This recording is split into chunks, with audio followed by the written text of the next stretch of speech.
قصہ حضرت انس بن نضر رضی اللہ عنہ کی شہادت کا۔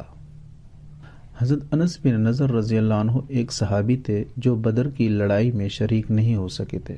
ان کو اس چیز کا صدمہ تھا، اس پر اپنے نفس کو ملامت کرتے تھے کہ اسلام کی پہلی عظیم الشان لڑائی اور تو اس میں شریک نہ ہو سکا۔ اس کی تمنا تھی کہ کوئی دوسری لڑائی ہو تو حوصلے پورے کروں۔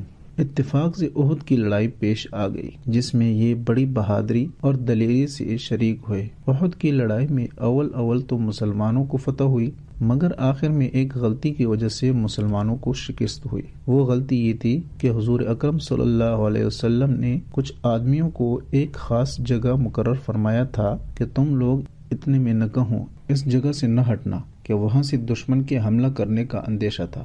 جب مسلمانوں کو شروع میں فتح ہوئی تو کافروں کو بھاگتا ہوا دیکھ کر یہ لوگ بھی اپنی جگہ سے یہ سمجھ کر ہٹ گئے اب جنگ ختم ہو چکی، اس لیے بھاگتے ہوئے کافروں کو پیچھا کیا جائے اور غنیمت کا مال حاصل کیا جائے۔ اس جماعت کے سردار نے منع بھی کیا کہ حضور اکرم صلی اللہ علیہ وسلم کی ممانعت تھی تم یہاں سے نہ ہٹو، مگر ان لوگوں نے یہ سمجھ کر حضور صلی اللہ علیہ وسلم کا ارشاد صرف لڑائی کے وقت کے واسطے تھا، وہاں سے ہٹ کر میدان میں پہنچ گئے۔ بھاگتے ہوئے کافروں نے اس جگہ کو خالی دیکھ کر اس طرف سے آ کر حملہ کر دیا۔ مسلمان بے فکر تھے، اس اچانک بے خبری کے حملے سے مغلوب ہو گئے اور دونوں طرف سے کافروں کے بیچ میں آ گئے، جس کی وجہ سے ادھر ادھر پریشان بھاگ رہے تھے۔